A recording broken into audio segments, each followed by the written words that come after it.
Թուրքիայից ուղերձ է հնչել, Էրդողանը նորից խեղաթյուրել է պատմությունը, խմբագրել է այն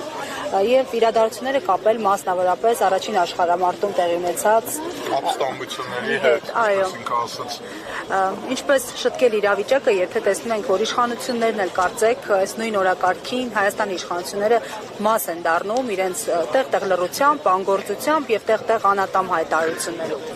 Այո, այսօր Էրդողանը ցավակցեց հայերին, բայց միաժամանակ այդ նույն ցավակցության մեջ թուրքական պատմությունը խեղաթյուրող նարատիվը տարածեց, թե իբր հայերն ապստամբել են,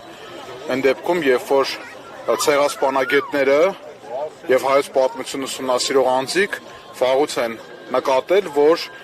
հայերին կոտորում էին Հայաստանի բոլոր մասերում, անկախ այդ մասերը մոտ էին ճակատին, թե չէ։ Ավելին, այն հատվածները, որոնք մոտ էին ճակատին, կորուստները հայերի ավելի քիչ էին եւ նույնիսկ ընդհանուր քանակական առումով խոր թիկունքային շրջանում կորուստներն ավելի շատ են, այսինքն թուրքական այդ թեզը հենց միայն դրանով արդեն իսկ շղթվում է,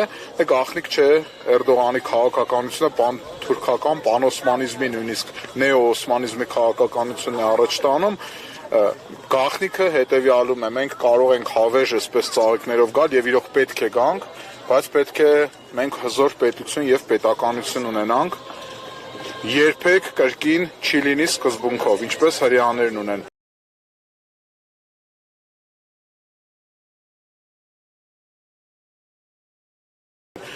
Հիմա լացը հավերժ է, սուքը հավերժ է, եթե չկա պայքար, հանրահայտ խոսքն է եւ մենք պետք է պայքարենք եւ ուժեղ պետականություն ունենանք։ Սա է գաղտնիքը, հիմա հրեաները պայքարել են, ունեն ուժեղ պետականություն եւ իրենց ազգային ու պետական շահերն առաջ են մղում։ Քաղաքական թեմաների այսօրով բնականաբար չի ուզենա շատ անդրադառնալ, Հայաստանի Հանրապետության ուղղակի իշխանությունների քաղաքականությունից է բխում նաեւ թուրքական աշխարհի այս մոտեցումը այս ամեն ինչի վերաբերյալ։ Ես ուղղակի այսօրով մի բան կցանկանամ, որ հիշելով